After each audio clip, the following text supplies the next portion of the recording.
think we're good. I think it's up and running. You guys see the games here. Let me know. Somebody give me a yes or no in the chat here. Let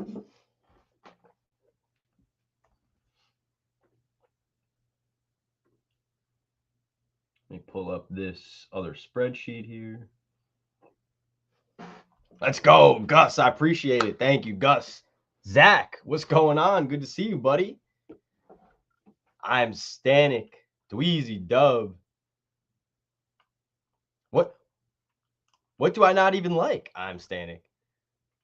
He said, heard Amex doesn't even like what? What is the what's the follow-up to that? All right, awesome. Got a bunch of questions here. So I'm gonna try to let me hear real quick. Try to make sure I don't lose track of these. So I'm just gonna take 2 seconds. If you have a question and you put it in, I'm gonna star it so I don't miss it. So we will get to everyone's questions. It does help if you put a question mark on it too, because then like it highlights it as a question. So if you've got a question, just try to put a question mark in there, and then it'll give me a little piece too. What up, Jeff? Jeff is in here.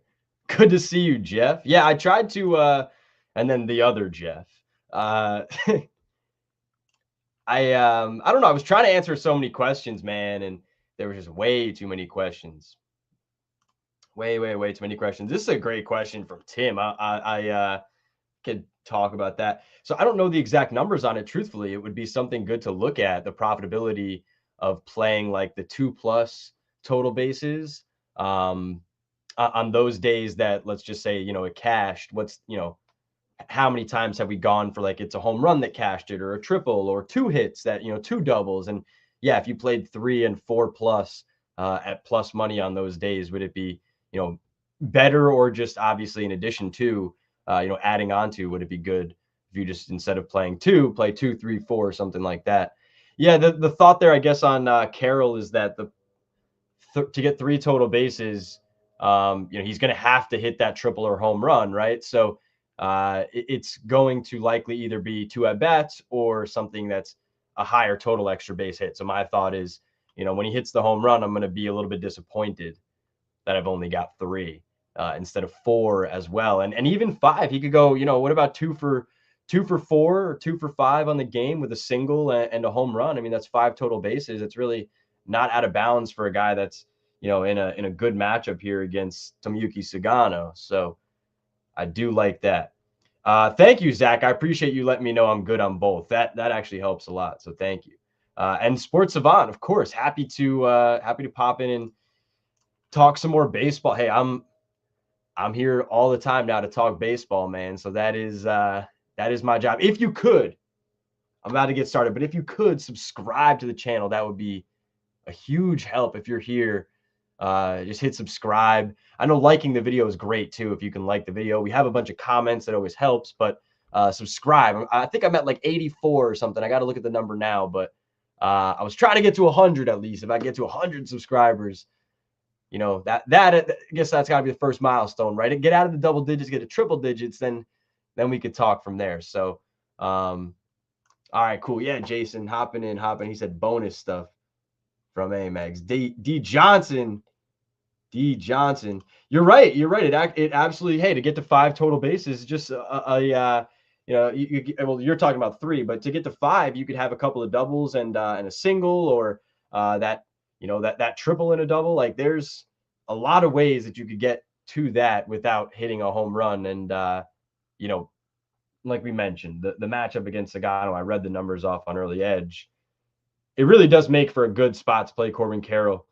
Even on the hits, runs, and RBIs, I was actually looking to see just some of these hits, runs, RBIs numbers. We had Joe, I think it was Joe, might be getting his name wrong now.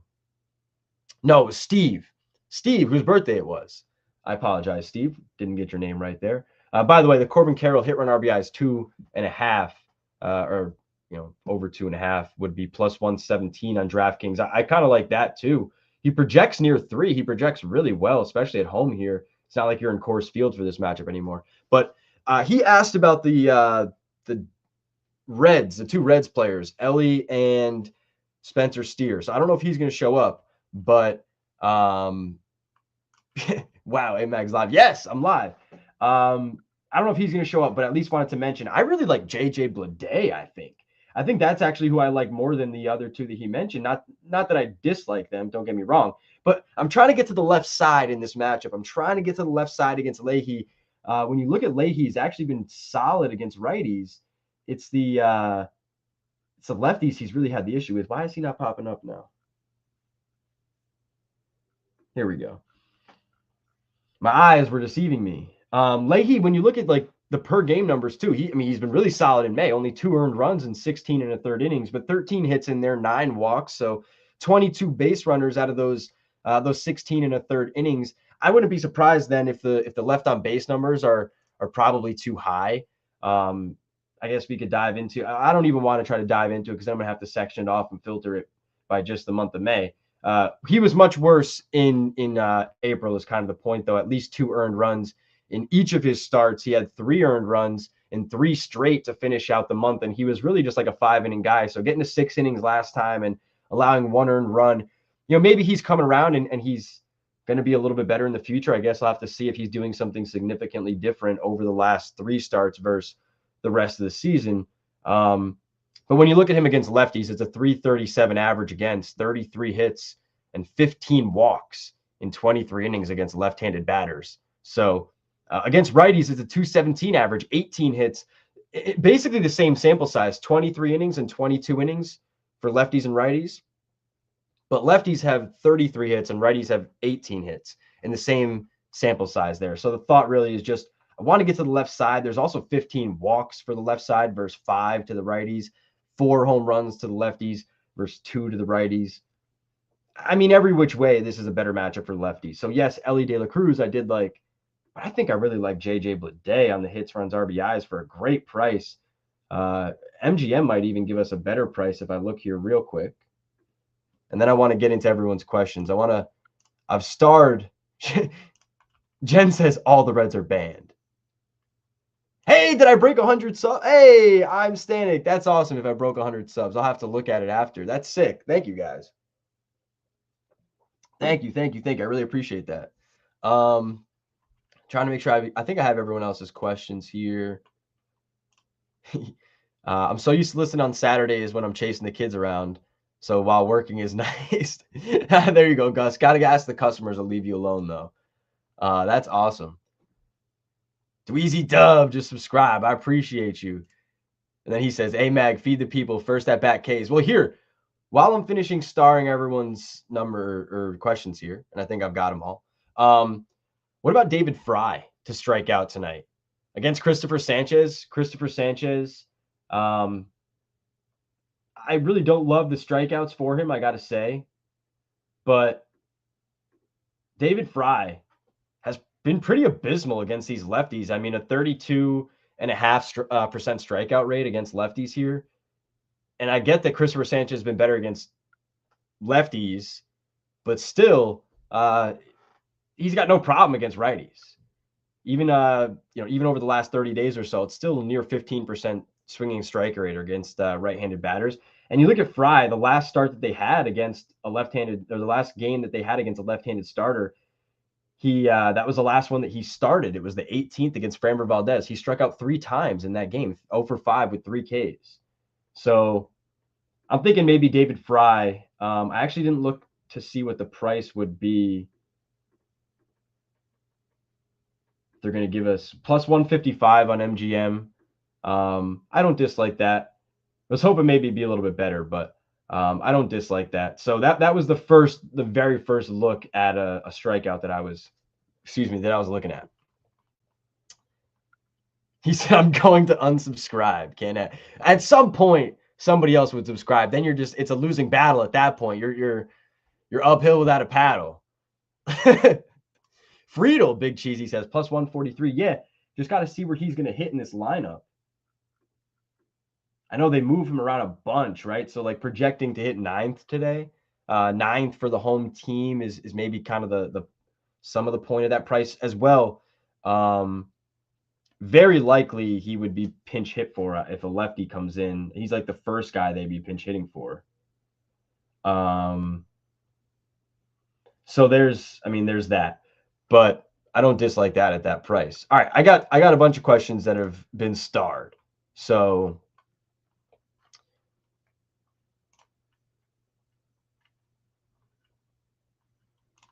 wow, that's a crazy parlay, Scotty. Scotty too hottie. That is a crazy parlay. Let me.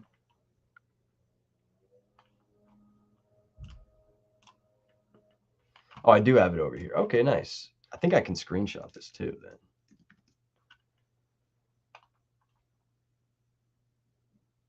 Let's filter it this way.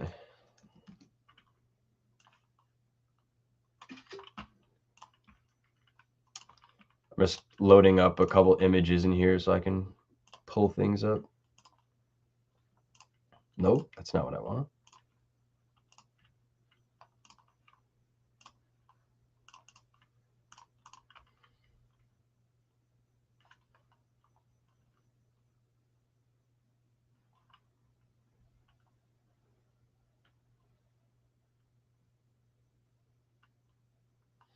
I think I should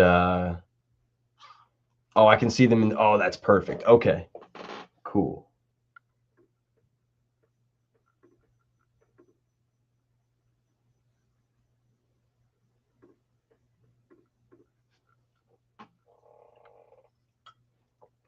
Oh, it just splashed me in the face as I was drinking out of that. Damn. All right, so if I miss your question, I apologize. There's a lot of questions, different angles, different things.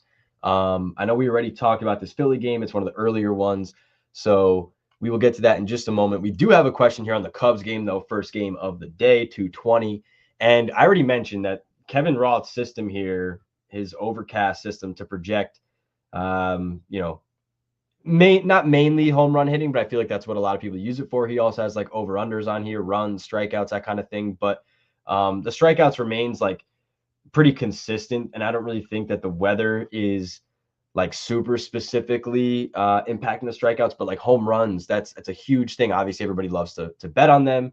So in this Chicago-Houston game, the thing with, and here let me pull this up so you can see the thing with Jamison Tyone is that, and I think you guys could see this, right? This 52% fly ball rate. So you have fly ball, ground ball.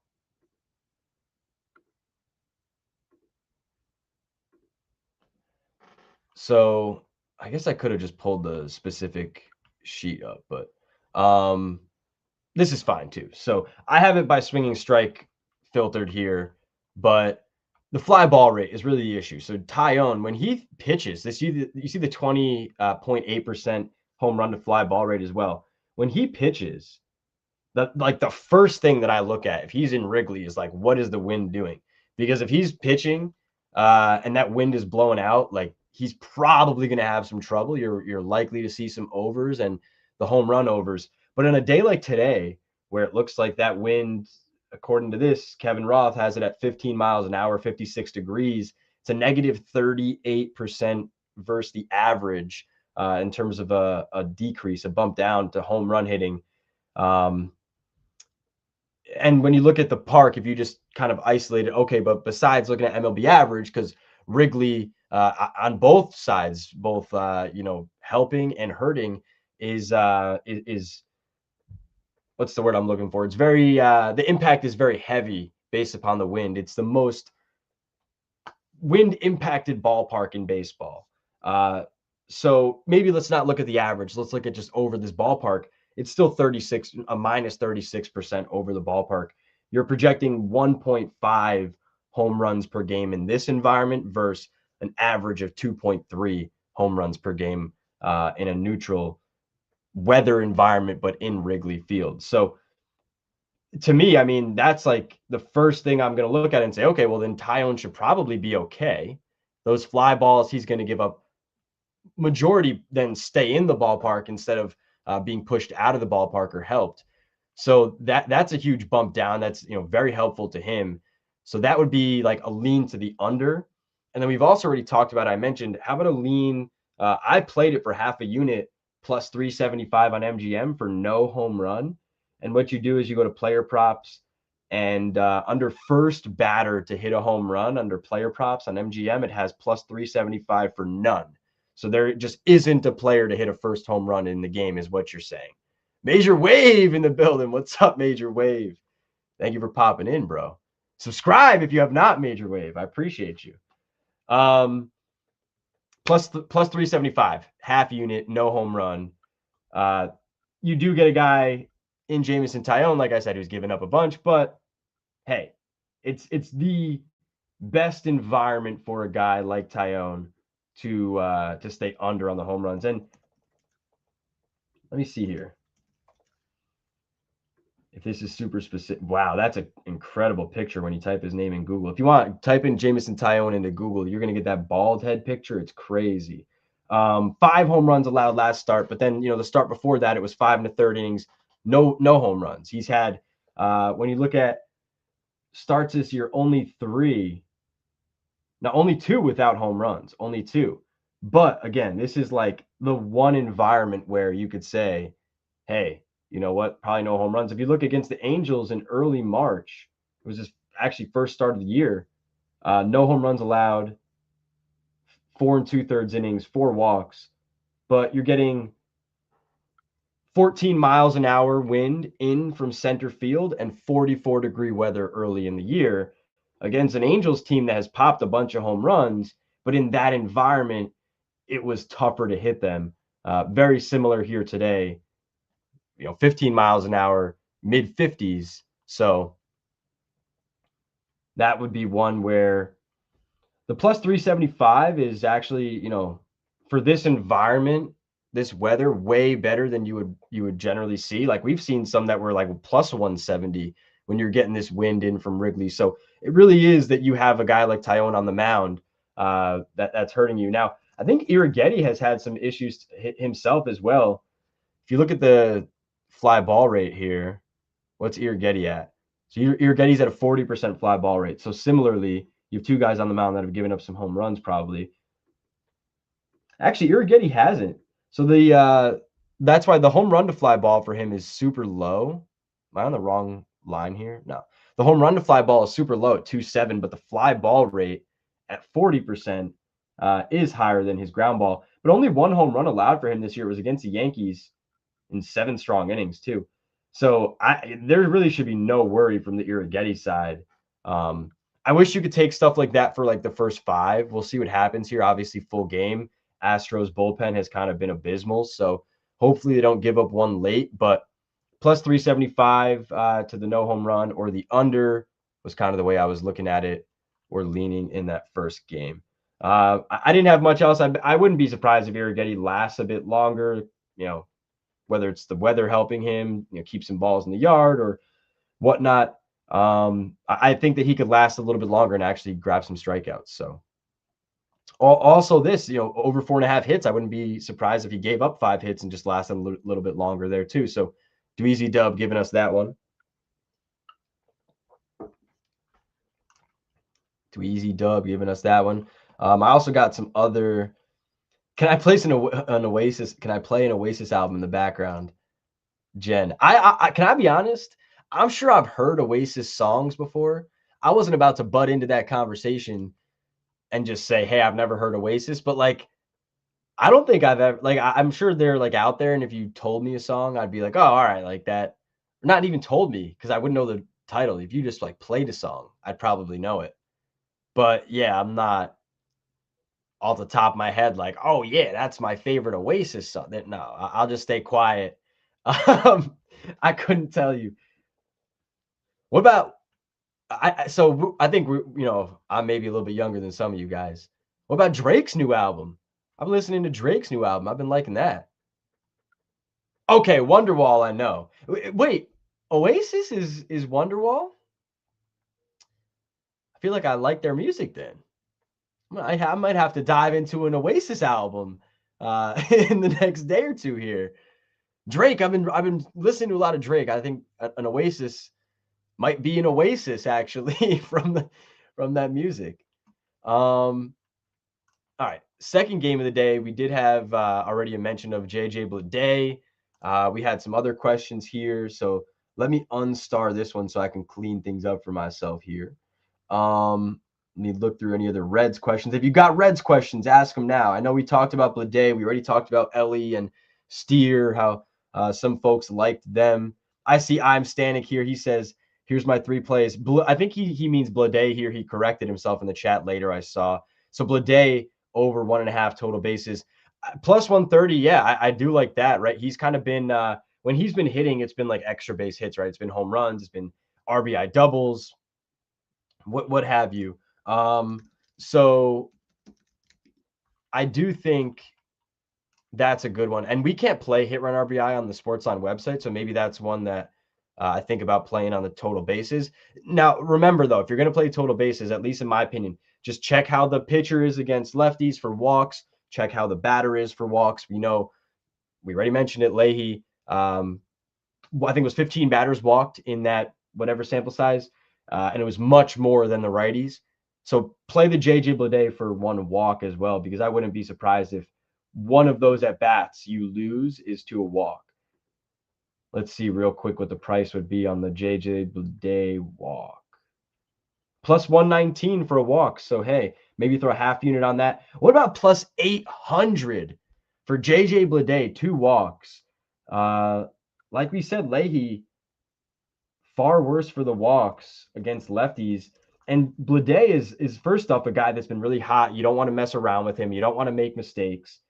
He's going to be a bit higher in the order here. I think he's hitting 3rd or 4th. If you look at his walks, earlier this month, I actually hit on a JJ Bleday 2+ walk prop. It was plus 840, I think.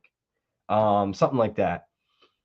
It was one of those days against, I think, Washington. It might have been Houston, but he had 3 days in a row where he had 2 walks, and then a bunch of days where he didn't have any walks. Only 1 walk in his last few games here, but he definitely is not somebody, like you see yesterday, 2 hits, 2 runs, only 1 strikeout. Like, he's going to put a good at bat on you.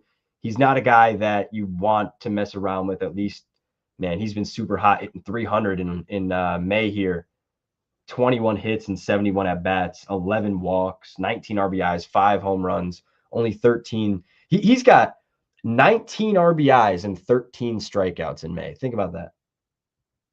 He's got 19 RBIs and 13 strikeouts in May. So he's been crushing it. And the 11 walks in there, I would play the JJ Bleday walk as well. Plus 119. I'm cool with that. He also asked about Nick Martinez. I'll bring it back up. I'll kind of speed through some of these games, but that's really all I had for that one. And yeah, we already mentioned Jordan Walker. Already mentioned the birthday boy Jordan Walker and Chris Paddock's issues against right-handers. I mean, Chris Paddock has had issues all over the place, but against these righties here, 14 and a third innings against righties, 19 hits, man. 3 of them home runs. So higher home run rate, higher average, higher strikeout rate against righties, fine. 15 strikeouts in 14 innings against righties. Only 2 walks to righties and 9 walks to lefties. So that's actually good if you're going to bet the Jordan Walker home run. I mean, 2 walks to righties. He's not walking them. He's putting the ball in the zone, and guys are just hitting it. So Jordan Walker against Chris Paddock there, I definitely do like that look as well. Anything else on this game before I move on? JJ Bleday, 1 RBI, plus 150. I like that, Wu-Tang. I like that. You guys hear what's going on with this cup, man? It's like bloop every time I drink. What's going on? Oh man. Jeez. Yes, Big Cheesy. Thank you. Trying. You know what? I might just go grab some more water anyways. Give me 2 seconds. I'm gonna grab some more water. General question. When considering batter props, how much of a recent history do you consider? Like for like verse the pitcher? Let me know. Do you mean verse the pitcher or just like verse anybody? I'll be right back. I'm getting more water.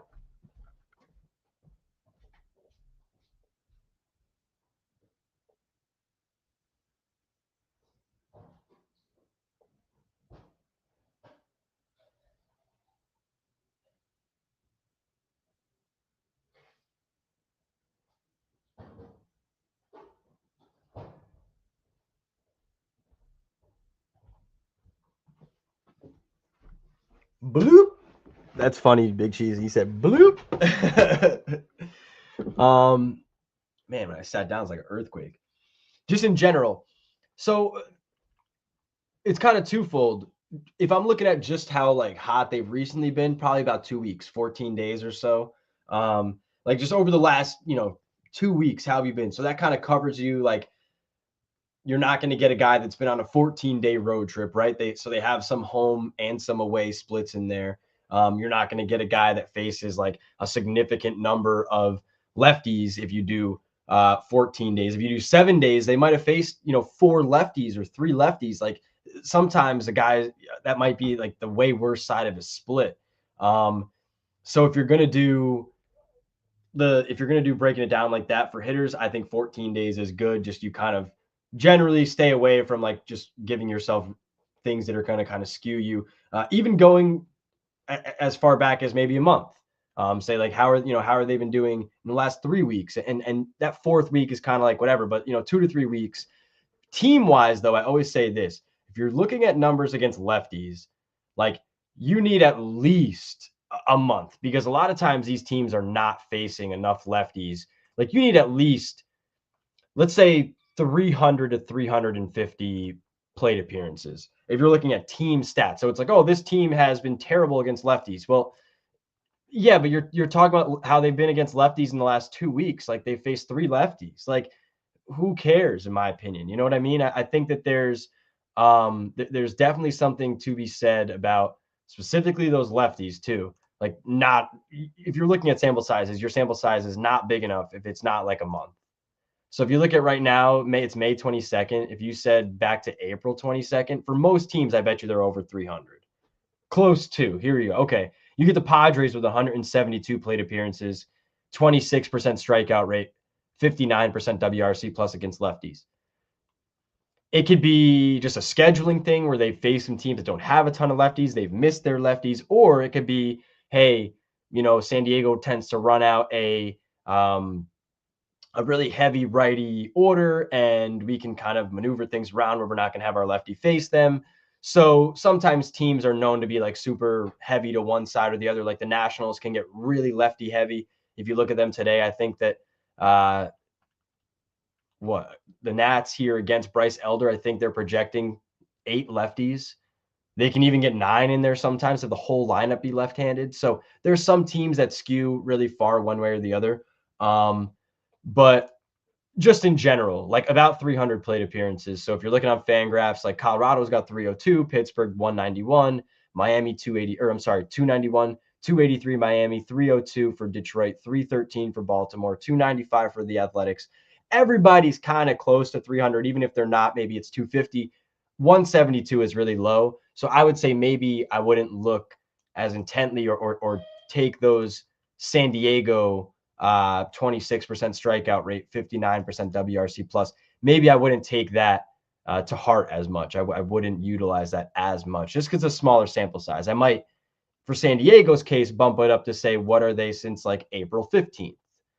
I don't love going back like over a month's time. You've got guys that were injured then that are back now, that are injured now that weren't back then. You've got, a lot of small ailments and day-to-day stuff that really turns itself over after 30 days. And especially once the call-up date happens, a lot of these teams move to being a bit different lineups. You've got Connor Griffin up now. You just saw Spencer Jones come up and then go back down, right? You've got guys all over the place. Cole Emerson, like all these guys getting pulled up after the date. Some of the early season stats are still with teams that or lineups that aren't, what the teams are putting out now.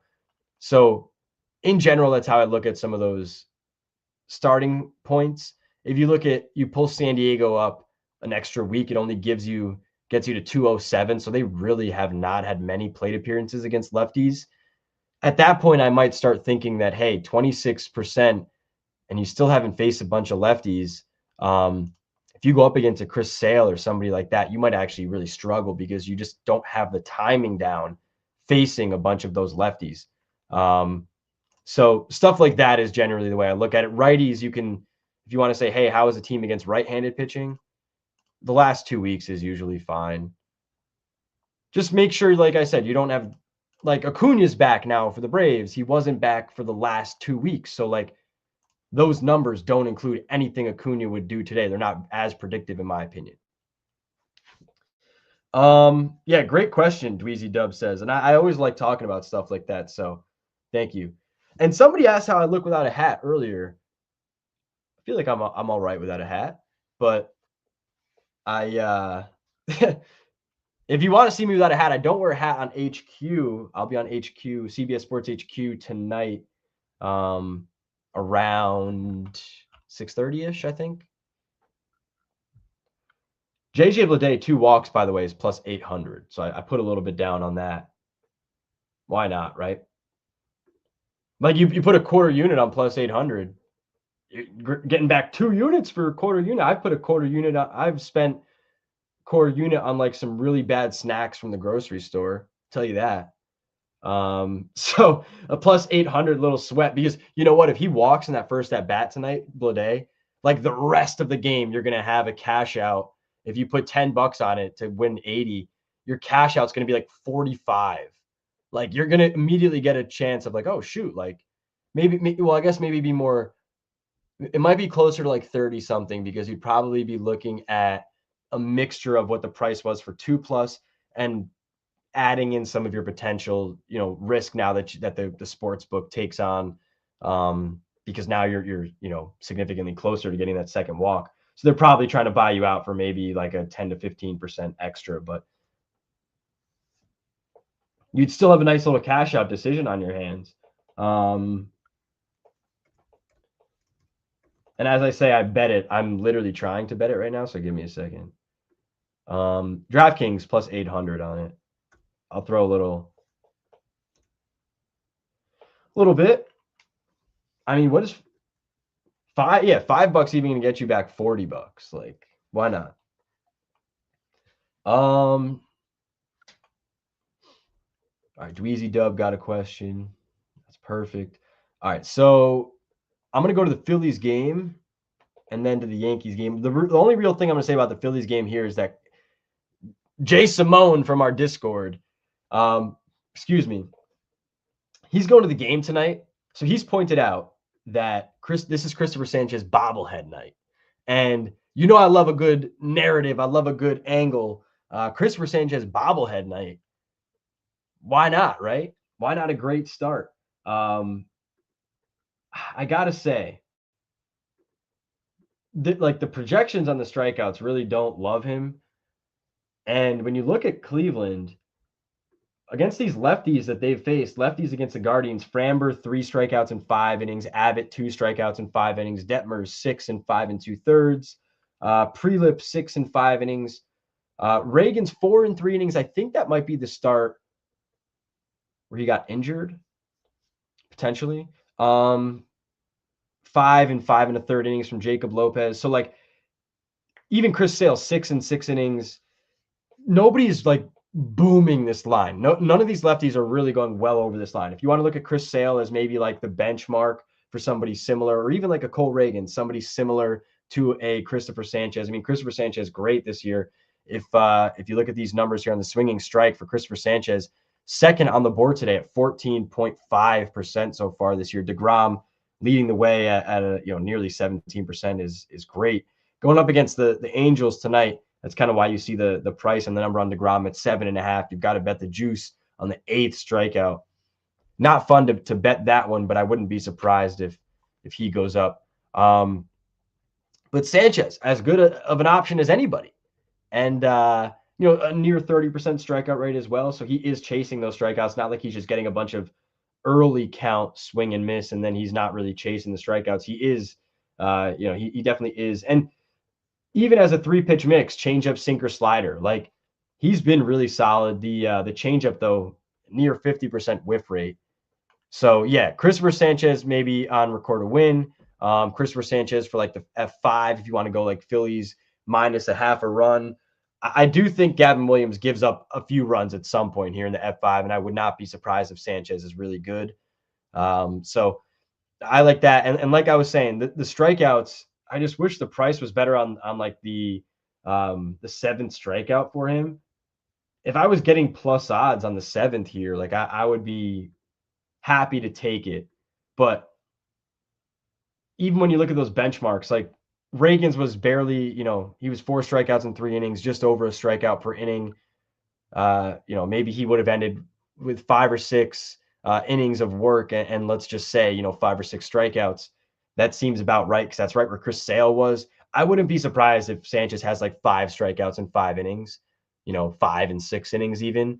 But the numbers on him, like you almost want to take him every time just because he's been solid. Like that changeup, I was mentioning it earlier on David Fry, but that changeup from Sanchez here tonight against Fry, I think really could do some damage.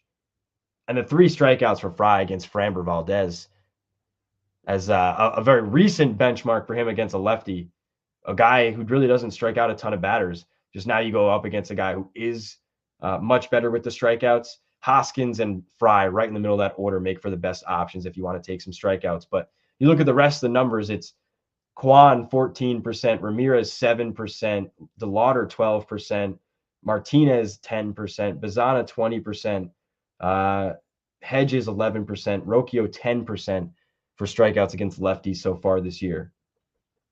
They haven't faced a ton of great lefties, but even when they have, it's really only been 5 or 6 strikeout kind of performances. So I would rather, I think, just bet Hoskins and Fry. Even Fry, like 2 strikeouts.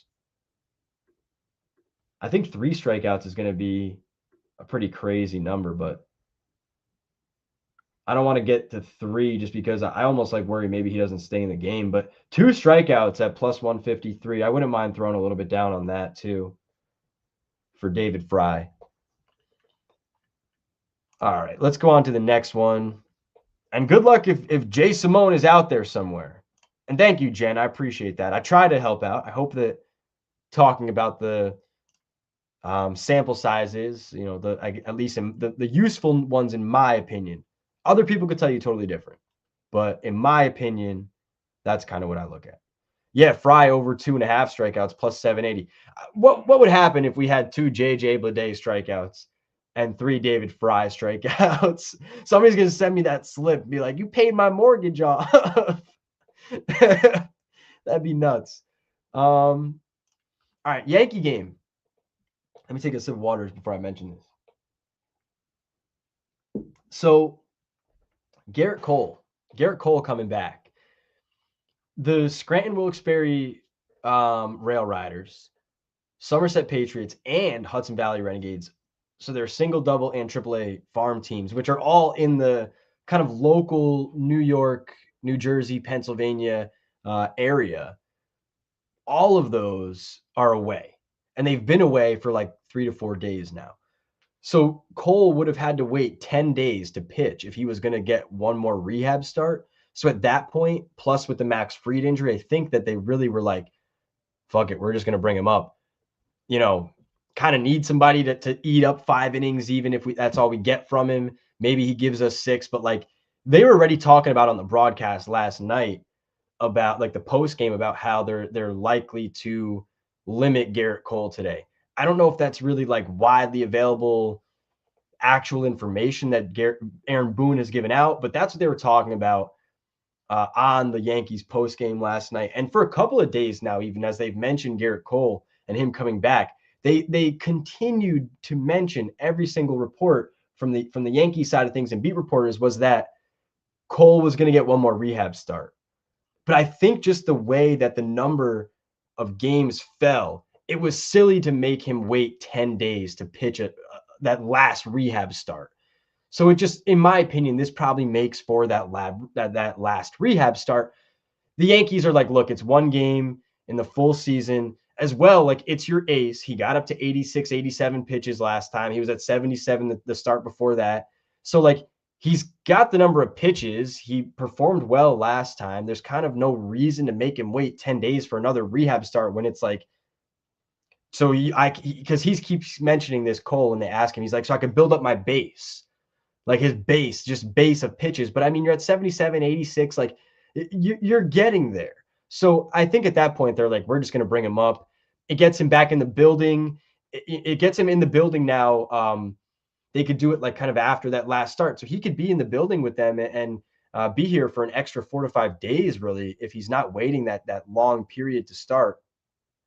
And it then just kind of sets you in the right direction to have him, next start would have been his first real start in their opinion anyways. So my thought there, when I saw the 17.5 at MGM, everybody else had minus 170, minus 180, if they even had a line for his outs number. 17.5 minus 130 on MGM earlier for Cole. I played the under on MGM. Right when I saw that, I was like, we're hitting the under on that. But still, you're at 16.5 for him now, minus 105 to the under. Look, Tampa Bay doesn't strike out a ton. I think for pitches for plate appearance, that they're rather low in the league here. I guess let's triple check. But like, I wouldn't be surprised if he's in the sixth inning. But just like, are we really pushing him to get through 6 innings? Like, what's the reason? They've got to. Tampa Bay is rather average, it looks like, as well, for pitches for plate appearance. But like, what's the point of pushing him when you were thinking about giving him an extra start anyways? My thought is just that, like, you've got to play the under, and if he beats you and goes a full 6 innings, that's an incredible first start back from Tommy John. It's an incredible first start back from not facing MLB competition in over a year. Like, that really is a feat. So if he beats me and goes 6 innings, I'll take it. If the Rays swing early in the count, make a bunch of contact, don't get deeper into counts for him, then hey, I'll take my lumps. But under 17.5, even under 16.5, I think at minus 105 is not a bad play. But 17.5, if you could find a reasonably priced anywhere else still out there, I would take that under. Nick Martinez as well on the other side. I think we had a question on him real quick. Let me just look. So we talked about that game. So I don't think anyone asked about Nick Martinez specifically. Maybe they did. Maybe it was on. Oh no, we did. We did. It was. I already pulled it up. It was. I'm Stanek here. I think I messed that up. StreamYard is glitching out on me here real quick. So hold on. I'm trying to pull it up. There we go. Nick Martinez over 15.5 outs. I was kind of surprised that we're getting this price. I really was surprised that we were getting this price on him because he's been super solid. And I think it's just like it's a major so you're getting like the negative park shift. You have to now pitch outdoors when you haven't been pitching outdoors. I mean, he has pitched outdoors, but obviously from his home park. When you're looking at the shift to Yankee Stadium, you're going from indoors to outdoors. You're going to a tougher environment against a not an easy lineup. I understand that. You don't have now the black hole of Spencer Jones anymore. He's been sent back down to AAA. So you don't have that. Unfortunately, he was over 50% for strikeout rate. We don't have that anymore in there. So yes, maybe that hurts a little bit. But I also wouldn't be surprised if he just freaking stifled the Yankees tonight. I see a projection around 16 outs for him. So I really would not be surprised if he stifled them. And yeah, at this price, it was one that I was really I was thinking, I think I'm almost obligated to bet the over 15.5 at this price. Now let's see what it's updated to here real quick. Yeah, plus 121 on Caesars. It looks like you got a similar number there. It's even like the lowest projection on him today from one of the better projection systems has him like just over 15 outs.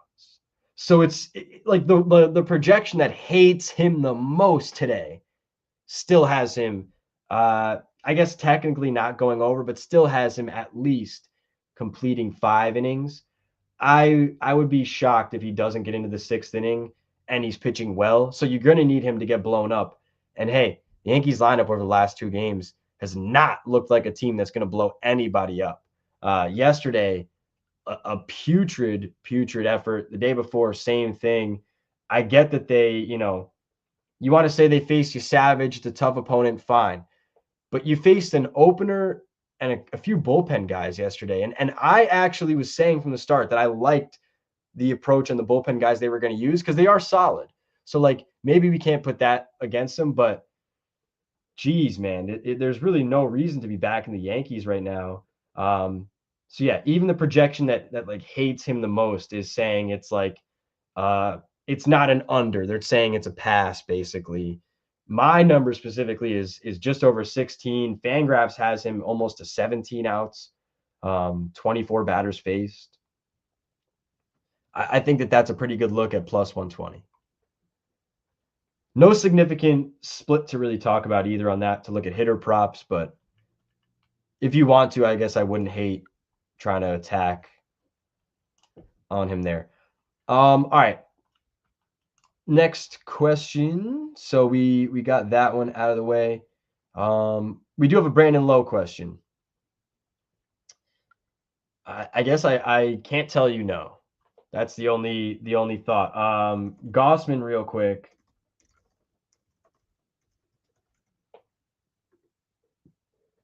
Took me like 6 tries to spell his name. Yeah, so that's what it was. 2 starts ago, it was the really bad 10 hit, 7 run, 5 strikeout. He really had a solid start. I mean, it's a Detroit team that hasn't been very good though. Let's be honest. Before that, it was like 2, 4, 2, 2, 3, 2 earned. So he had been giving up at least a couple runs per start, and then he had that huge blow up. It was actually the second time Tampa had seen him in a week, so maybe that really aided them a little bit. They picked something up in that first start against him.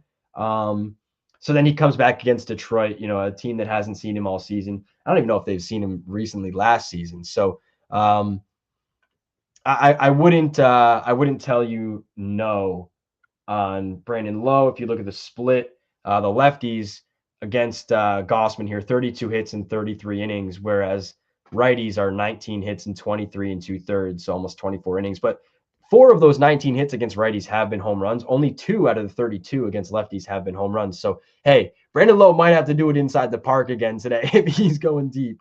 That Blue Jays bullpen, though, is a bit suspect, I think, after like what happened yesterday, using some of the bullpen up and knowing you're not going to have a Spencer Miles to come out of there. You are going to have to use some of your other arms. Maybe it would be like a Mason Fluharty against Lowe, though. They could definitely go matchup lefty-lefty. That would kind of hurt him if you lose an at-bat or two against a left-handed reliever. So we do have a question on Kevin Gossman as well. Kevin Gossman looked better in his last start. Yes, he did. Over 6.5 strikeouts. So projection-wise, on the 6.5 strikeouts here for Gossman, let's see. I do actually like him to go a bit deeper because I think Bubba Chandler probably has some issues against the lineup, so it might give Gossman a lead to work a bit deeper into the outing. Projecting to see over 24, 25 batters faced, complete almost 6 innings, should probably complete 6 innings. Only have him just under 6 strikeouts, though. Let me see here.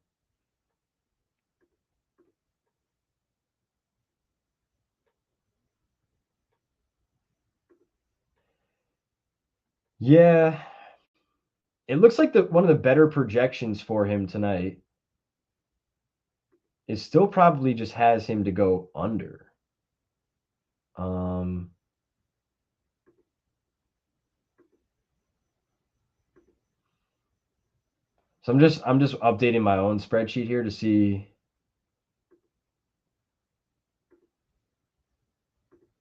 Wow, Ballpark Pal freaking hates the Toronto Blue Jays today, huh?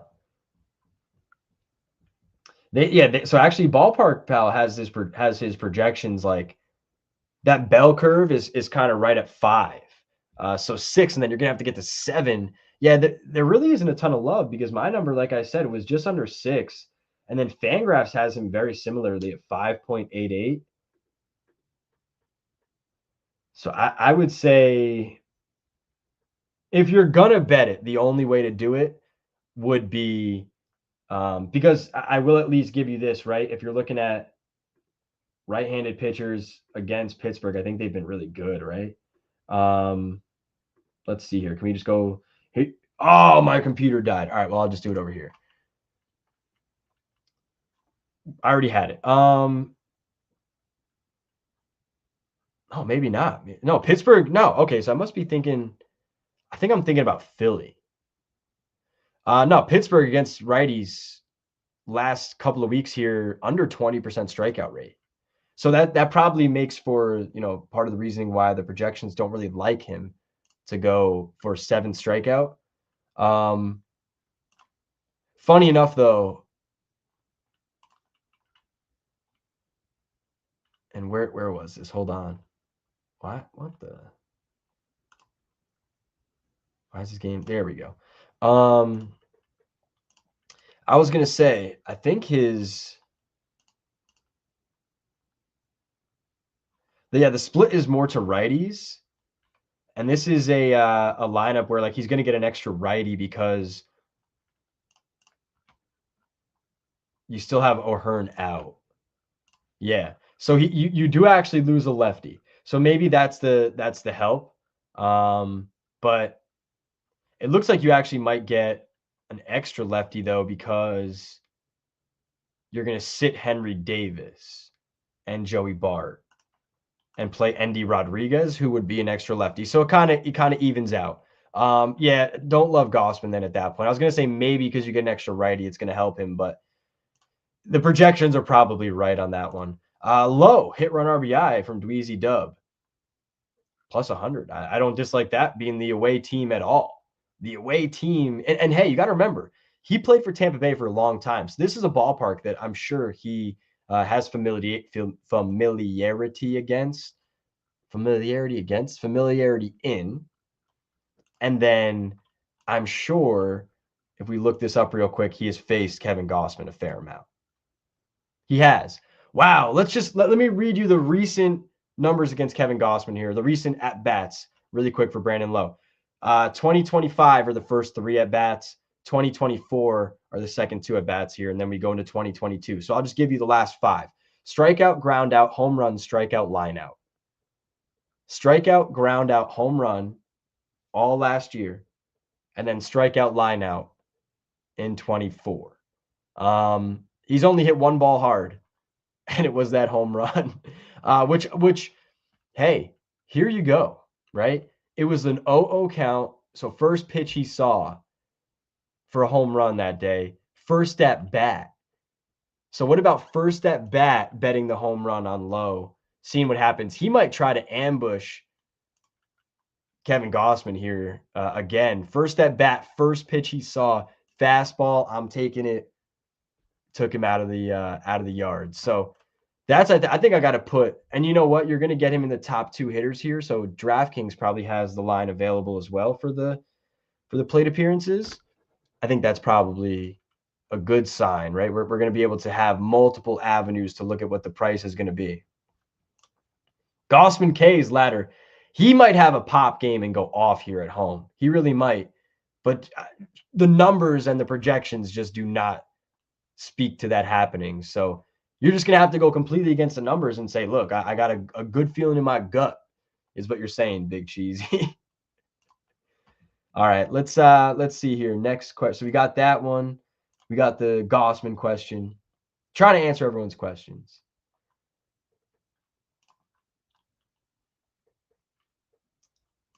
I liked Ozuna yesterday, Jason said. So I'm sure Ozuna will hit today then for the Pirates there because Jason liked him yesterday. Did he hit yesterday? Did it hit? Answer me in the chat if it hit. I got to grab my charger for my laptop real quick. My laptop has died. And I need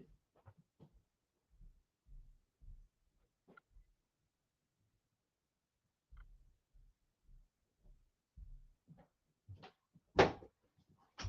All right, we're back. We got the charger. It'll probably take a second for it to load back up, but did he hit yesterday? Somebody tell me, did he hit? I guess I could just look it up. That's silly. I don't think he did, but maybe he did. No, he did. 2 hits. Okay, 2 hits, 2 RBIs. He was just 2 singles.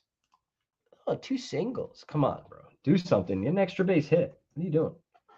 I shouldn't say that because I'm like, that's all I do when I play for my men's league team. I just hit singles, so shouldn't make fun of him. All right, so let's see. We talked about the Ozuna there.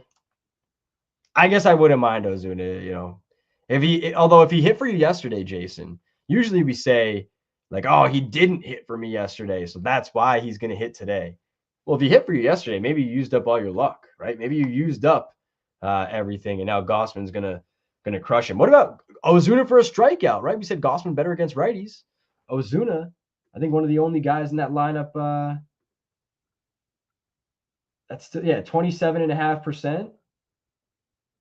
Because the worst option you're going to have, or the best option, I should say, the worst strikeout rate is O'Neal Cruz, but Gossman been significantly worse against lefties for strikeouts. So what about Marcell Ozuna deep in that lineup? Won't be as many opportunities, probably won't be able to bet the full game strikeouts, but just one strikeout against Gossman, almost 28% against righties. There you go. Jeff, I hope you're listening. I hope you're listening, or I hope you're here, I should say.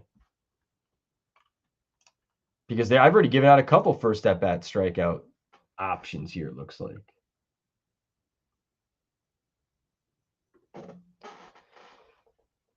Let me see here. I think we had a question on Peyton Tolley earlier in the Sportsline Discord, or the early edge chat.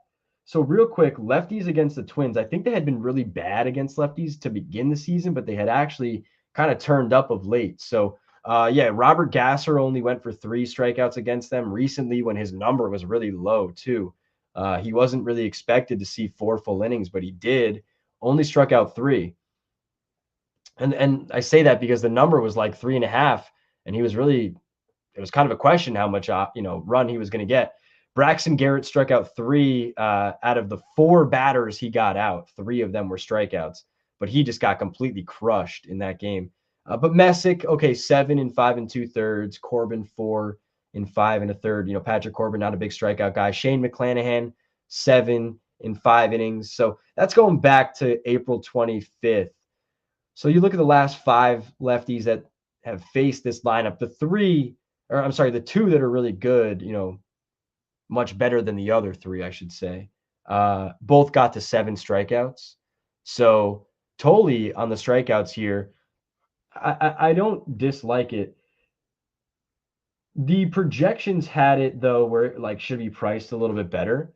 It actually though, it looks like the price come back a little bit. Only -110, -115.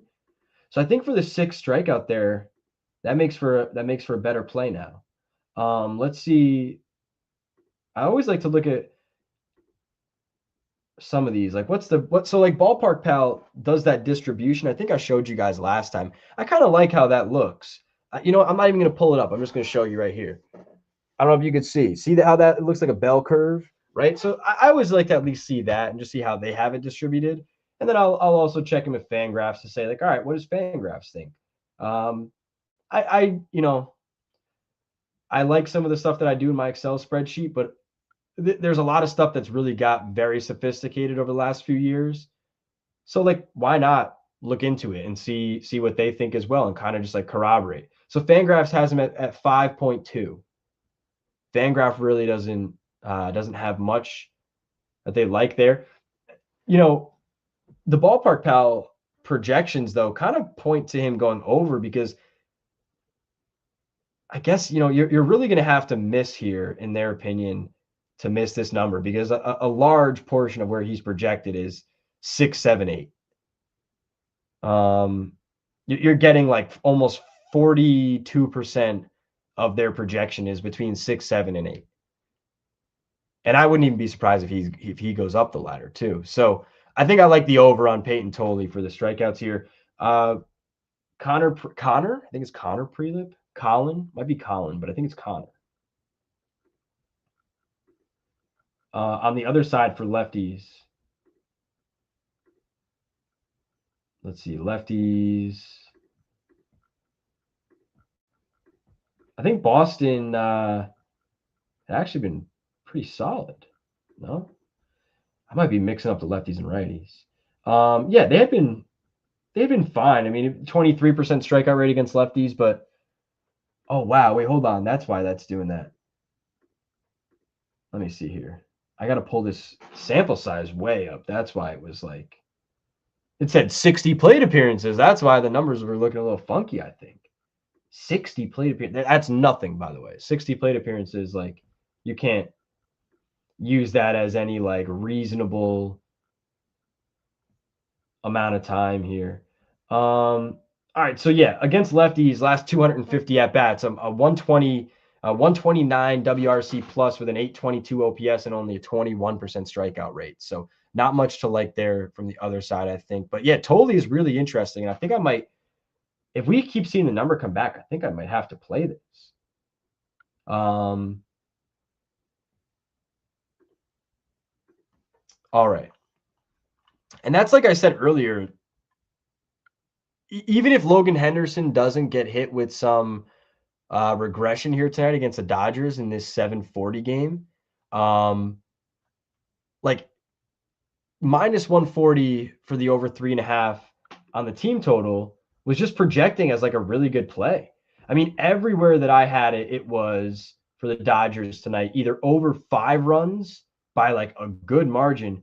The worst projection had them at like 4.25, I believe. Let me see here. The worst projection had them, I think it might have actually been Fangraphs. Let me see here. Fangraphs had them at 5.1. I mean, Ballpark Pal had them at 4.68. And then I had them on my own projections just over 5. And then if you check in with BatX, it was 5.3. So, I mean, everything points to like you at worst should be playing that Dodgers over 3.5 here tonight. If they get stifled by Henderson, it is what it is. But like at some point, you've got to just continue to play these things that are generally projecting to go well over. That's one of them. I don't think we had anything on this Mets game, right? Oh, you know what? I kind of forgot. I think Cedric Mullins is on the Rays now, right? I keep thinking of him being on the Mets. So I should have put that one in there for the other one. I see Wu-Tang keeps putting these RBIs in there. So I don't have an opinion on every single RBI one. But keep putting him in there. Keep letting me know. Also, Wu-Tang coming in with another one. This is in that Blue Jays game. Hit run RBI plus 120. Yeah, I didn't really play much from that side, but maybe Bubba Chandler is a guy that we want to target here today as well. Let's see what that team total. I don't really know if I want to try to pick somebody out specifically. You are getting 4.5 at home. I was hoping for 3.5.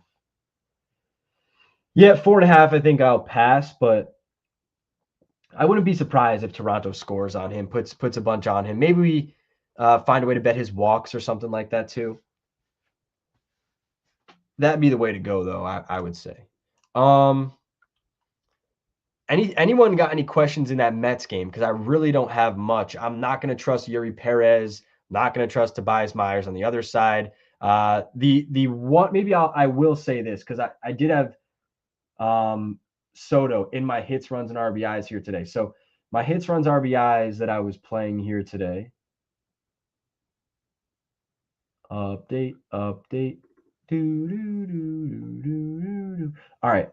Shohei Ohtani was around minus 130. I mean, you're going to get a guy leading off. You're going to get him on the away team, and you're going to get him over 1.5. Projects to go over 2, like pretty much every single day, just because of who he is. So that makes for one of the really the best ones out there today. Hopefully we can find. Let's pull up MGM. Hopefully we can find a good number there. But to the point of this game, Juan Soto was another one who. Let me pull it up here quick. Oh, wow, it's moved a bit. All right, let's see if we can scalp some good prices here real quick. We lost like 15 cents on this hit run RBI for Soto. It was like minus 110, minus 115. I do like the over still, but goodness, we got to go to minus 130 now. Come on, give me something. Minus 115, MGM, 2+. Let's go. Grab it right now. MGM on the 2+, the alternate level, minus 115. They've still got it for us. Against Yuri Perez on the away team. Hitting near the top of the order for the Mets. Gonna have, you do at least get not only Bo Bichette in front of you, but sad to say, one of the Mets' better hitters in Mark Vientos behind him. So if Yuri Perez is going to walk him, which definitely could happen, maybe we bet the Soto 1+ walk. We'll look at that after this. You look at Perez here. I mean, it's 5 earned, 3 earned, 5 earned, 2 earned, 4 earned. You've got to go back to April 19th to when he had a start where he didn't allow an earned run. He's still allowed a run in that start. But yeah, I mean, he's been pretty abysmal. I mean, 4 home runs allowed in his last 3 starts, 2 of which I will say did come on the road. Maybe he gets a little bump by pitching at home again. But I mean, even the last good home start he had was like 5 innings, 2 runs, 4 hits. And then you got the bullpen who's got to cover 4 full innings now, right? So I do like Soto in that spot. The thought, as we mentioned, if you're going to play that hit run RBI -115, which I just did, what's the walk at? Oh, -171 crushes us. I was hoping for something playable. All right, so maybe you know what you do.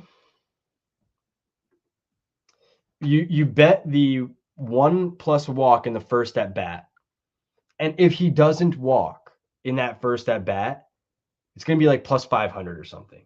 If he doesn't walk, that number for 1 walk for the rest of the game will probably be like -105, -115, I think, at the worst. And you might get plus money. And then at that point, I think, sure, just play it.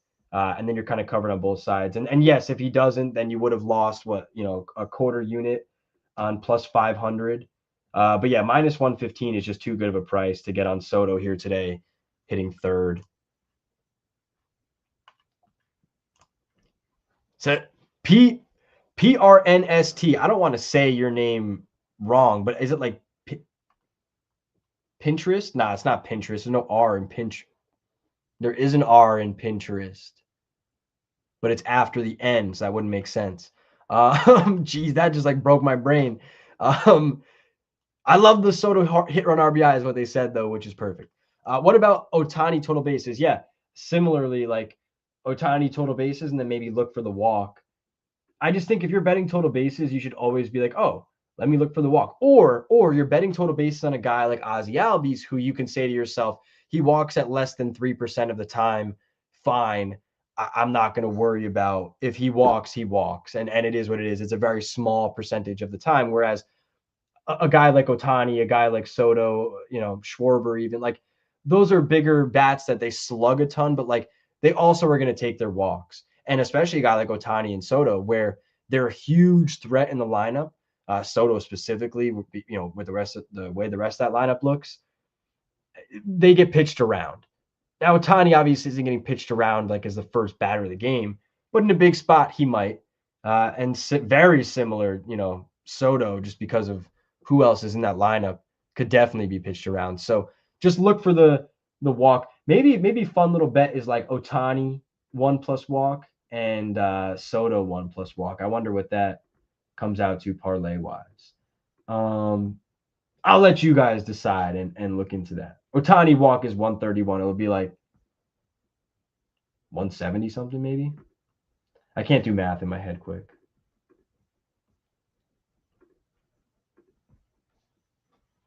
Wow, 178. I can do math quick in my head. Wow, look at me. I was 8 cents off. The brain. Oh, man. Oh, Prashant. So did you change your name then? Or no, you know what? Your name on Twitter is fully spelled out. Your name on here is not fully spelled out. I was going to say, I know that name, Prashant. All right, what up, Prashant? Good to see you. Dweezy Dub mentioned back on that Chandler one, over 2.5 earned run. Yeah, I generally don't play the earned runs, but Chandler has just really struggled. And you're going to have, like I said, you're going to have to get to over 4.5. So you got to get to 5 runs for the home team here. My bet is against Chandler. It's not against the Pirates bullpen that actually has, a few good arms. So in this case, I do like taking Chandler over 2.5 earned runs instead of the team total. Now, if you were getting 3.5 on the team total, even if it was -140 or so, I think I would be taking that. But you're going to have to get to the 5th run now at a very similar price. We said it was plus 105, I think, for the over 4.5. So very similar price. And my bet is on Chandler not being good anyways. So yes, I do like that. And very, similar, like my bet would be on Yuri Perez not being good, not so much. Now, the Marlins bullpen, I'd have to look at the numbers. I believe they're worse. But, between the Marlins bullpen and the Pirates bullpen, like you wouldn't want to face either of them, I guess, is my point, even if the Pirates is probably, much better. But you do have a guy here, Yuri Perez, that's just giving up a bunch of runs too. It's like you could take both of these guys at plus 100. You got to go 1 for 2, and you're I guess at plus 100 it would be a push, but even if you start getting in plus 105, plus 103, like it's profitable at some point to play both, and if you hit 1 out of 2, you're fine. If you hit both, that's a great day, right? If you miss both, that does stink. But then, hey, you missed, you're 0-2 on 2 picks. Like you probably should lose. Probably should lose some money. I don't really do college baseball. Let me give Big Cheesy his shine here real quick. College baseball, 12 p.m. bet. So it just started. I didn't get it up in time. I'm sure you probably could still get it. Under 12, Troy Southern Miss. There you go. There you go. Let's go, Jeff. Jeff, I don't know if you were here. I did mention a couple of first at-bat strikeouts. Maybe we can cook something up a little bit later for that. And yes, Dweezy Dub, very happy to answer your question. Don't have anything else there. Flaherty in this game, I don't think we have any real questions on this game, so I'll probably just skip through it. But we do have one here on Jack Flaherty, over 5.5 strikeouts. Yeah, he actually does project, like that's like the best spot that he projects is for the strikeouts. If you want to back him, I think it's got to be on the strikeouts. But man, oh man, he has been so up and down this year. Strikeouts made for like the one thing that you could bet for him today. Let's see what the left-right split is going to be here real quick before we move on. So he probably gets 5 lefties in this lineup, but I will say one of them is Jackson Holliday, who has struck out in 3 of his first 4 plate appearances to start the year. Jeff, are you listening? That might be a first at-bat strikeout. But that's also against the split here. And so, yes, Holliday and Kouser at the bottom of the order. Excuse me, both lefties. Holliday probably, I shouldn't say probably, he is not going to be a 75% strikeout rate. Surely not. But like, he probably is going to be around Kobe Mayo and Colton Kouser. Like, he's probably going to be closer to that like 25 to 30 range than not. And so you're adding him into the lineup. Again, you have Mayo and Kouser at the bottom, who are both over 32% strikeout rates this year. You have Gunnar Henderson at the top of the lineup, 29%. And then you have Basayo at over 25%. So think about this. The worst side for Flaherty is lefties, and he's under 20% strikeout rate there. He's bumped it up a little bit over the last 30 days. He's struck out 23% of lefties. So maybe he's getting a little bit better, but also to the fact of like, you probably start to face some lefties that strike out more at some point if you haven't faced a bunch of them. And these guys, Henderson, Basayo, we could put Holliday in there. I don't know exactly how long this will last. And then Kouser for sure. All those guys strike out at least at a good clip. Then you get to the better side for Flaherty, which is righties, 27% on the year, around 26% or so over the last 30 days, 12% swinging strike rate. So the numbers against righties look solid for strikeouts. Those are the guys, and I should have mentioned Rutschman is from the left side. He's a switch hitter, but he's a 15% strikeout rate. If you're banking on him to get your strikeouts, you've already got a problem. You've got to get it from the other guys here. And you've got guys like Ward, who's, rather solid, 22%. You've got Tyler O'Neill, 14%. But again, that's the better side for Flaherty. So that's going to help him. The lefties are the worst in this order, so that helps him too. So yeah, I think at 5.5, I lean to the over for sure. You've got to find a pretty good price, but like, as some of these prices are here, minus, is FanDuel still near even money? Because like the only thing at that point then is to look and say, is the weather really going to be a big problem? Otherwise, if the weather is not going to be a problem, I think you bet the over for a 6 strikeout. It does. I will say Kevin Roth gives us. He says it's almost definitely. Sorry, let me start over. It almost definitely rains, but it never rains all that hard. I think we most likely. I think the most likely outcome here is that they just play ball. They get a little wet, but as I type this, we're many, many hours from first pitch, so I'm leaving some wiggle room in the forecast in case things look differently by late afternoon. So we'll check in with him late afternoon. This is a night game, obviously 7:15. So we'll see what he says if there's an update sometime today. But it does look like for now, they probably play. That's probably the only thing to maybe keep you off it is like the rain. But yeah, it looks like all the help should be there tonight for Jack Flaherty to get a 6 strikeout.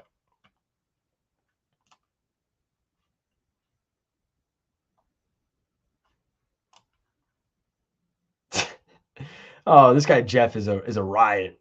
He's had to had to take some time to book some bands at the club.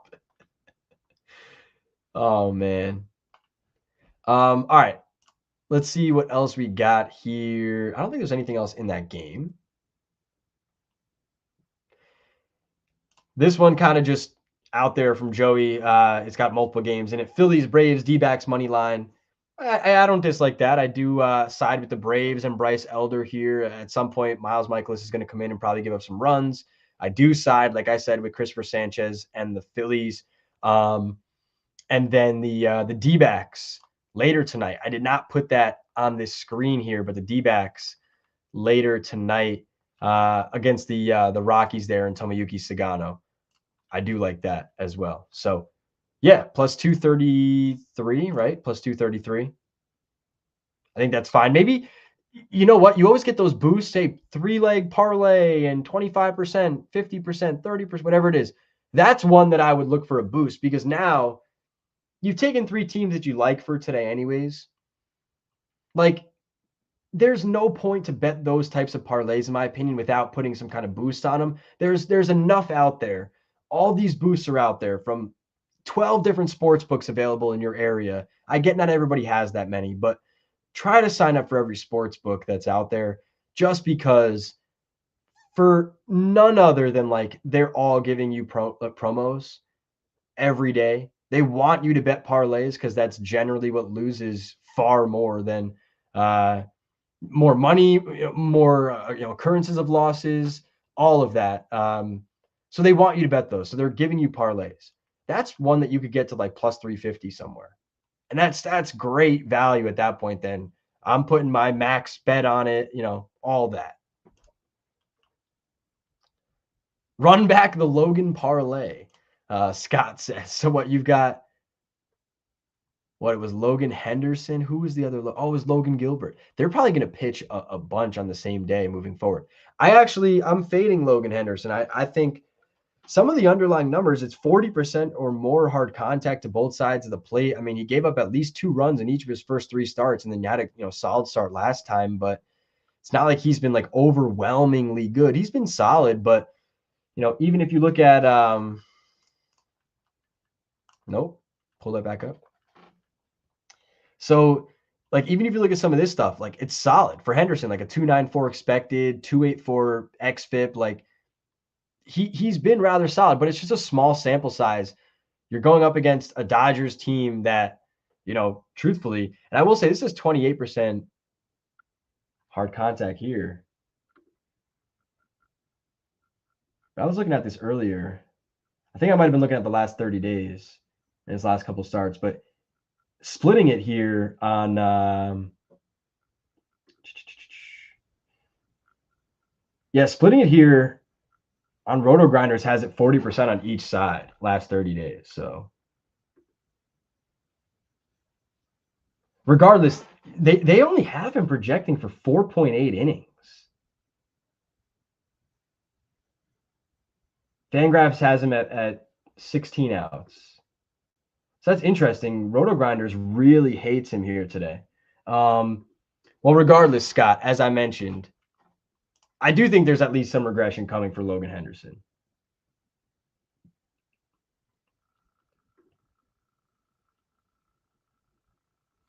I want to know why this is so much lower than this, though. And what sucks is, like, sometimes these numbers do differ. They really generally don't differ this much. Why are we getting, I guess what, it would be about 30. So it could bump up that high in 30 days. It would kind of be, it would be pretty impressive for it to bump up that high. 100%. Parlays are definitely a way to lose your money. Absolutely, straight bets. That's why I said if you're going to bet those parlays, like I'm telling you today, I probably have 2 from FanDuel, 3 from DraftKings, with like a DraftKings gives you every day 25% parlay boost or whatever. Caesars has some, MGM has 1 or 2, Fanatics has some, Bally Bet. Like I if I'm betting a parlay, I have to find a boost to put on it. And if I don't, like, it may be because the number is only available at some place or whatnot. Like Caesars, I don't generally put the boosts on, and they don't have a ton of boosts, but they're giving you 20 to 30. If you're here for this right now, this is going to be a great tip. Caesars is giving you like 20 to 30 cents of a discount every single time when you pair the pitcher and their team's money line. Last night, one of the easiest, I think Eduardo Rodriguez struck out 4 batters in the first 3 innings and went 7 and didn't strike any others. Regardless, it was so easy because I could pull it down to a level that even if he had a start like that where there were multiple innings of no strikeouts, he was getting to 4 strikeouts. DraftKings was minus 160, FanDuel minus 166. I got minus 122 at Caesars for 4 strikeouts and Arizona to win. Of course, they had to, have a big effort to come back and win towards the end of the game, but still, minus 200 was the money line. It was minus 6 or something, minus 600 or something for the 4 strike. Maybe it was minus 400, but still, for 4 strikeouts. If you're betting some of these teams that are heavy money line favorites, like, look at the pitcher and see, is there any way I think that they could get to a lower strikeout total? Because most times, if you go to Caesars, if you look here today, like Christopher Sanchez, minus 190 on the money line for the Phillies here tonight, right? Sanchez, we already talked about, maybe the number's too high, but we like his strikeouts. Now, they're only giving you to 6. They're smart. They're only giving you to 6. Plus 108 for 6 strikeouts and that minus 190 money line, and it's minus 300 on the strikeouts. But sometimes you can get these guys down to minus 1,000 for the 3rd strikeout for whoever, and their number 6.5. And then it's bumping the, like, let's look at Soroka because you get minus 220 again here tonight. He struck out 8. We already had a question about Soroka. I guess I could talk about him now. He struck out 8 in that last start against Colorado. Let's see. I know the Soroka here question was here somewhere. From Jeff, Soroka. Hopefully Jeff is still here. I'm sorry. I'm long-winded. I didn't have anywhere to go, so I'm just talking through these games. Almost like a special extra innings here today. I said 30 minutes, but I knew that was not going to happen. But if you go Arizona, and hopefully this is valuable. Tell me if this stuff is not valuable at some point. Hopefully you're like, oh, that's pretty valuable. Or, oh, I didn't know that. That's kind of what I'm going for. But look, you get Soroka 4 strikeouts at minus 1,000. Minus 1,000, Soroka. Minus 1,000, 4 strikeouts. The money line is minus 220. And you might be sitting there saying, I want to play the money line. How do I got to play the run line. How do I get there? Just take Soroka 4 strikeouts. It's going to give you minus 149. You're taking 70 cents away from the team's money line for their pitcher to have, what is this? It's 3 strikeouts less than where the line is right now. The line is like 6.5, right? So 4 versus that's, you need a 7th strikeout unless you're betting the minus 150 for the 6th strikeout here from today. Like, the 6 strikeouts minus 155. Now I will say it's minus 143 if you go to the alternate level, but That's besides the point. Their numbers are already messed up to begin with. But still, minus 1,000 is going to give you 70 cents of a discount. I just feel like that is such a big number. So yeah, and you're getting minus 147 now that I re-clicked it. It just keeps getting better. Minus 147 for so look to those types of angles and make sure you have different sportsbook accounts because you can't do that everywhere. If you do 4 strikeouts and the Arizona money line on FanDuel right now, 4 strikeouts for Soroka, which is minus 800, and the money line here, which is minus 210, it's minus 170. Minus 170. So you're getting a 20-cent discount. Like I said, 20 to 30 cents every time off of the other books. If you just have a Caesar Sportsbook account. So moral of the story is make sure you get as many accounts as that are available in your area. It also helps to get not get limited as much too. Like you're spreading your bets out over 7 sports books. You're going to look very different to each of those sports books, and it's going to take you a lot longer to get limited. You'll still get limited in some places, but and you're talking about this Tigers game, right? Because he said no rain to forewarn weather till about 11 p.m. So hey, I think the now I don't know if they ever win again. I don't know about that, but I do think the over 5.5 strikeouts for Jack Flaherty is a pretty good look. Let me see here. I know we have a couple more questions. I'm just going to run through these kind of a little bit quickly because we have some on the later games, which I didn't pull up here. I don't necessarily need to pull them up. But you have Arizona and Colorado. You have the Padres and the A's, and then you have the late game, Davis Martin against Trevor McDonald in San Fran with the White Sox and the Giants. So we had somebody say Murakami bomb. Why not? The only thing is McDonald has been solid. I think he's maybe only given up 2 in his first 3 starts here. 2 in his first 3 starts. 2 homers in 19 innings. That ballpark at night too is really not conducive to hitting home runs. You really need day games in San Francisco if you're going to bet a lot of home runs there. So I don't love that one, but it's not something I would tell you to stay off of. And then of course we've got a question with how about Ohtani and Murakami together? Another one, find a boost, and you're probably getting some solid value at some point, especially with something like that.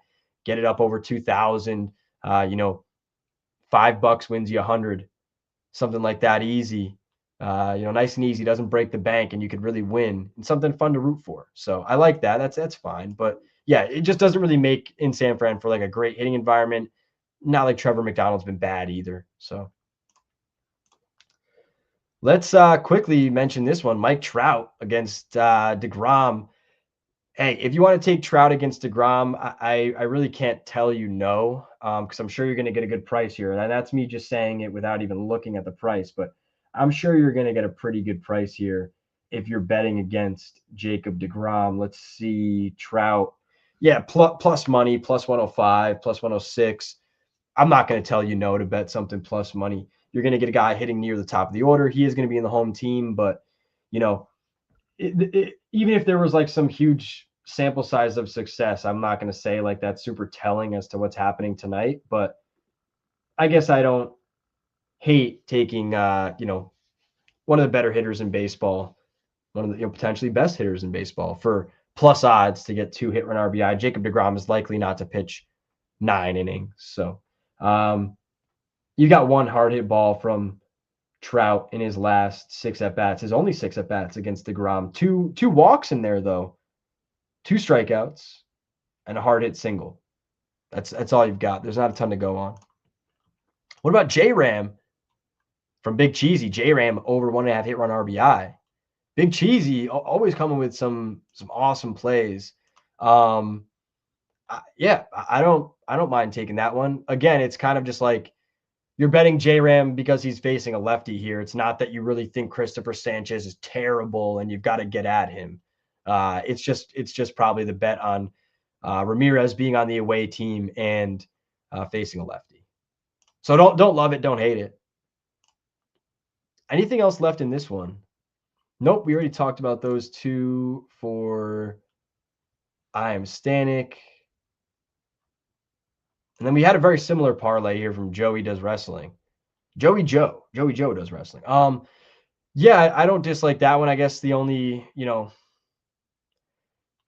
difference there is that you're putting a so your earlier parlay had 3 favorites in it, I believe. Now you have an underdog in there with the Rays. So maybe I would just play the Rays by themselves as well. And I correct me if I'm wrong. Texas is the favorite here against Grayson Rodriguez. Yeah. I hadn't even looked at it, but yeah, minus 170. I just assumingly said, yeah, there's no way Jacob deGrom is an underdog to Grayson Rodriguez, and I haven't bet it yet. I'll tell you that. We've got Liddy here with some awesome stuff. He said Rays. Yeah, I do like the Rays certainly over the Yankees tonight. I just got to say, it doesn't feel like this is the best spot to be backing the Yankees in terms of the form of their offense. And you're getting Jacob deGrom in what was said to be his final rehab start. We'll see what that means. But I'm just going to stay off backing the Yankees for a few days. I need them to rebound a little bit, especially their offense. And Nick Martinez has been solid. Indians or Guardians, we should say. Yeah, I'm going to side with the Phillies on that one. I really don't want to bet against Christopher Sanchez, especially on his bobblehead night. Come on, that's not fun. You got to bet against Christopher Sanchez on his bobblehead night. In the City Connect unis too. Oh man, come on. What about Dweezy Dub here? Minnesota team total. I'm off that one. I already mentioned how Tolle and his strikeouts could be a thing tonight. Pre-lip strikeouts, I also mentioned. I think I'm off that one. Projects go under as well. Elder hits. I guess it could happen, but I think he's been significantly better against left-handed batters, right? And you're, like I said, I think you're going to get at least 8, it looks like, on the projected. You might get 9 left-handed batters here against Bryce Elder. 142 against lefties this year, 42 innings. He's covered 42 innings, only 20 hits, 3 home runs out of those 20 hits, 18 walks. I will say that's been the problem. So maybe you would want to even say, like, at that point, bet Bryce Elder over on the walks. Like, I wouldn't be surprised if he's able to maneuver through this lineup. But I don't know if I would go for the hits. I think the walks is probably more the issue than the hits. Casey money line.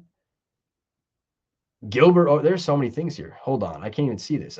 Gilbert against Cameron. Yeah, I would side with Logan Gilbert against Noah Cameron. I really do not think Noah Cameron is a very good pitcher. And Gilbert on the strikeouts against KC.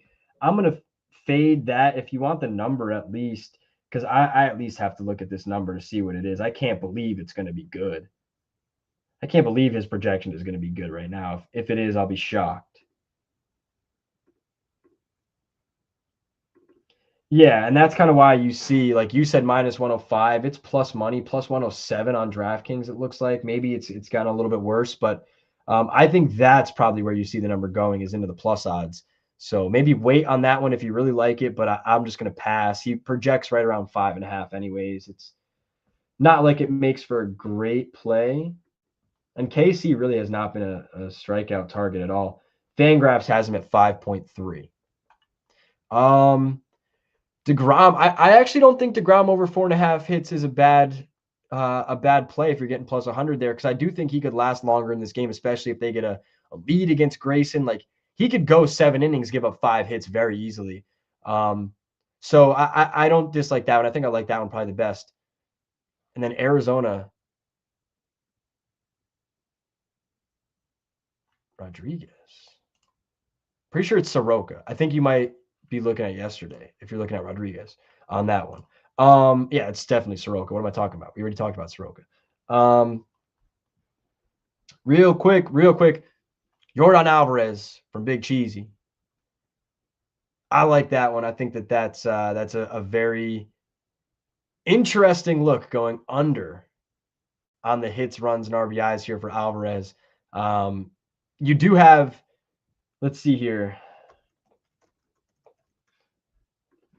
So we've mentioned this before, but like I think there really is some value in taking the unders on the hit run RBI. So I don't dislike that angle. The only issue is like Jameson Taillon, if he blows up, you've got to think Yordan Alvarez is part of that. 23 hits to lefties in 24 innings, 10 of which are home runs from Taillon. So like if it goes bad, it probably goes bad with Alvarez. But I will say 12 walks in 24 innings. So maybe Alvarez just walks a couple of times and really doesn't get to face Taillon, and then gets a left on left from the bullpen and then faces Palencia to end the game. And all of a sudden he's had 4 at-bats that really weren't great opportunities in terms of who he was facing, or they were taken away from him with walks. And so at that point, it's like the under hit run RBI could be the easiest cash of your life. So yeah, there's definitely something to betting the under on the hits, runs, and RBIs. And what is up, Matt? What's up, Matt? I appreciate you popping in, bro. He said, I didn't even know what's going on. On the early edge, we had so many questions about MLB. I said, I'm just going to spend some time with everybody here in the chat. Everyone here in the chat. So thanks for coming, Matt. And yes, Scott, he says he just talked himself into an under. I think I might have. I really think I might have. I don't like a lot of unders, but I think I might have. Owen says Yandy on the hit run RBI from earlier. Is he going to play, right? Is he? I have him in the projected lineup, but didn't he get hurt like 2 days ago? Was he in there yesterday? Yeah, he hasn't played since the 19th, but I think they were saying maybe they were giving him some time after that hit by pitch. So yeah, he's been really raking though. If he's going to be in, I wouldn't mind taking him against. I know it is against Cole, but I wouldn't mind it.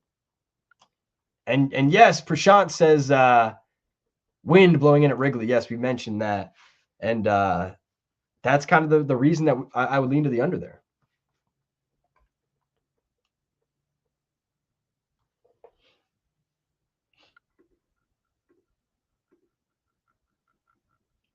Let's see here.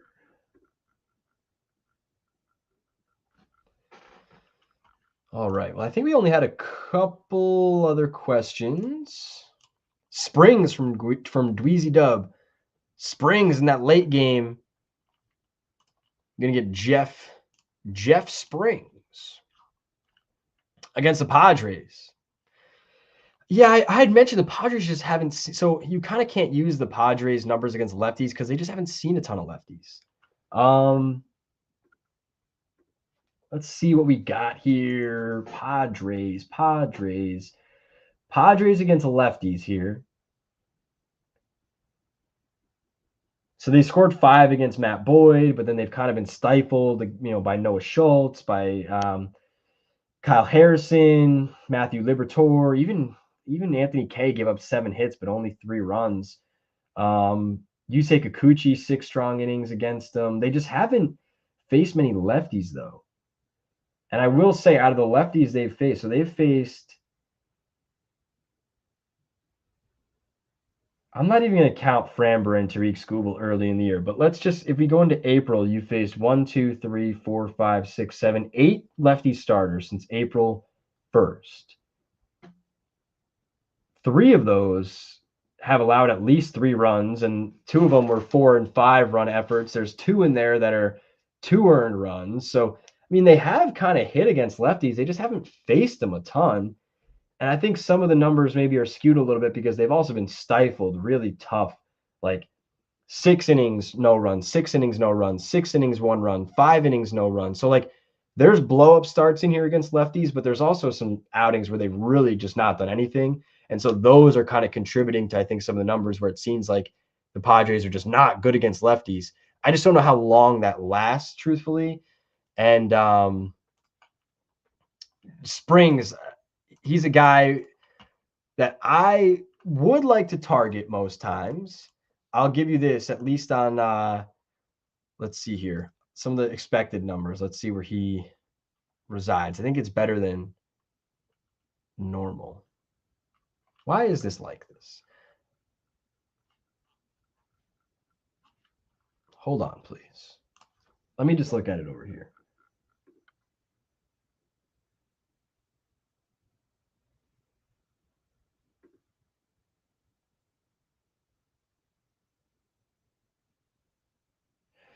.432 xFIP, 3.57 expected ERA.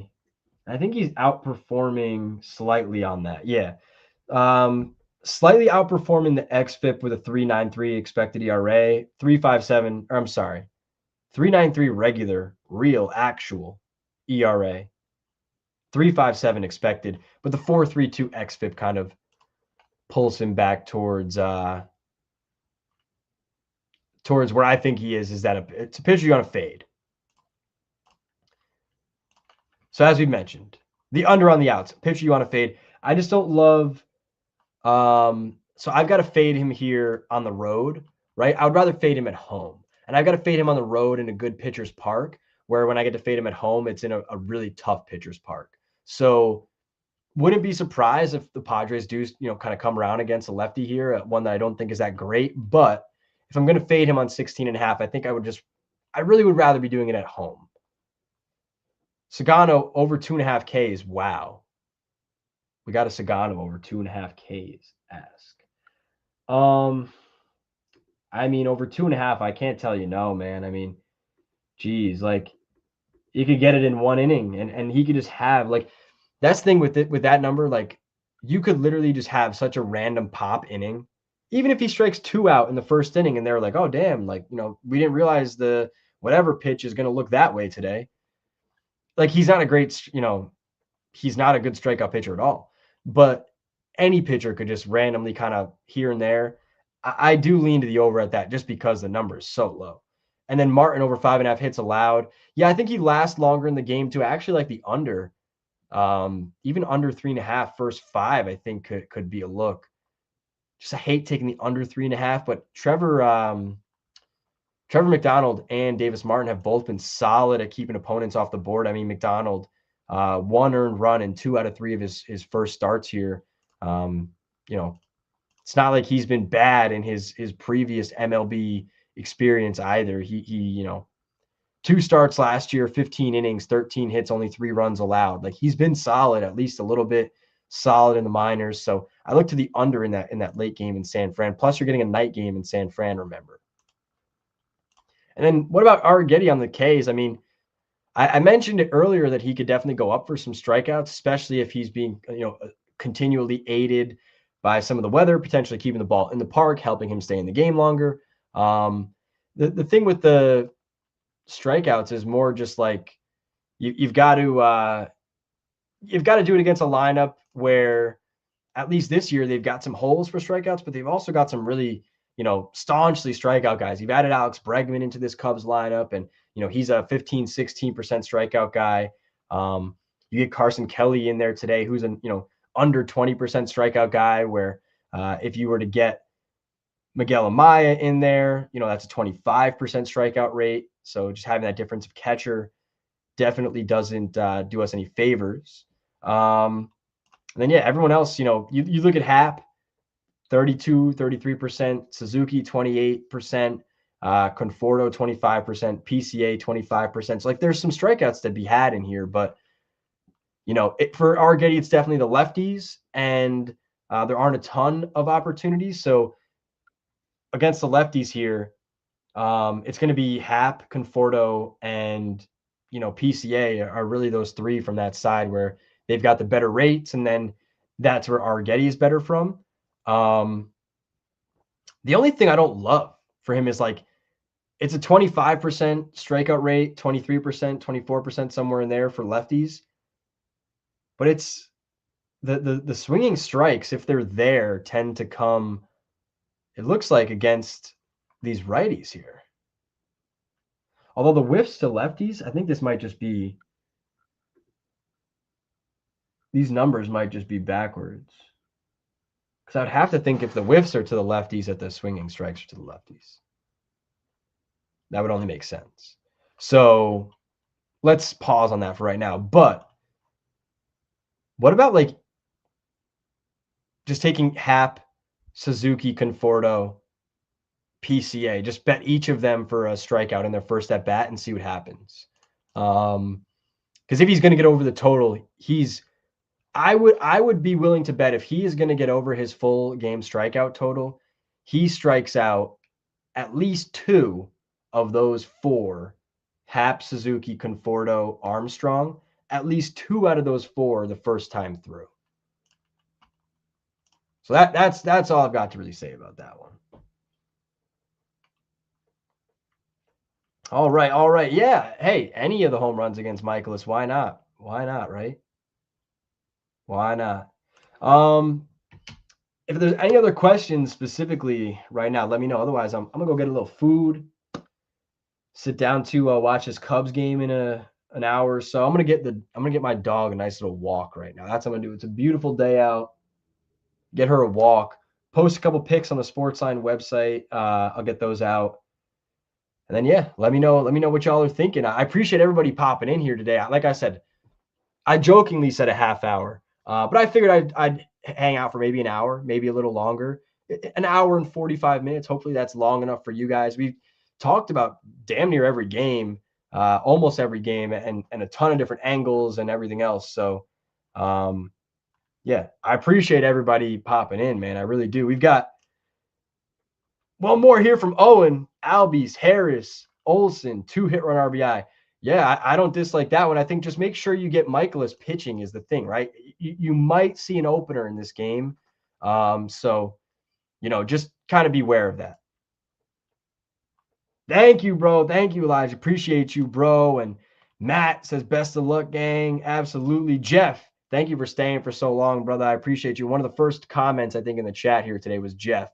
So there you go, Jeff. Thank you for being here. Appreciate you. And yeah, Scott, always here. Scott is always here. He says, cheers. Thanks again. Good luck with all the plays. And that's how I'll leave it for all of you two. Good luck with all the plays. Hopefully some of this stuff helped you out. Hopefully you could take some of that stuff with you for the rest of your days here, the rest of your betting experience. Hopefully there's some good stuff you could pull out of this today. And I appreciate all the comments in the Early Edge show. Like I said, Friday, I'm here for it. I was popping on my channel. And thank you for the subscriptions. If you haven't already, subscribe. Give me a follow on here on Twitter. If you're watching from X, I really appreciate you on Twitter there. But I think I said Twitter. I meant on YouTube. Give me a follow here on YouTube if you can. I really would appreciate everybody just popping to YouTube really quick. Just Amag's Picks is the name of the channel. Maybe I'll change it at some point. But extra innings tomorrow. Yes, extra innings tomorrow. Saturday, Squishy is back, I believe. I'll confirm tonight. Squishy is back, though. But yes, tomorrow, Matt, be there right at 11 a.m. on this here YouTube channel. All right. See you guys later. Have a great Friday. I'm going to go walk the pup.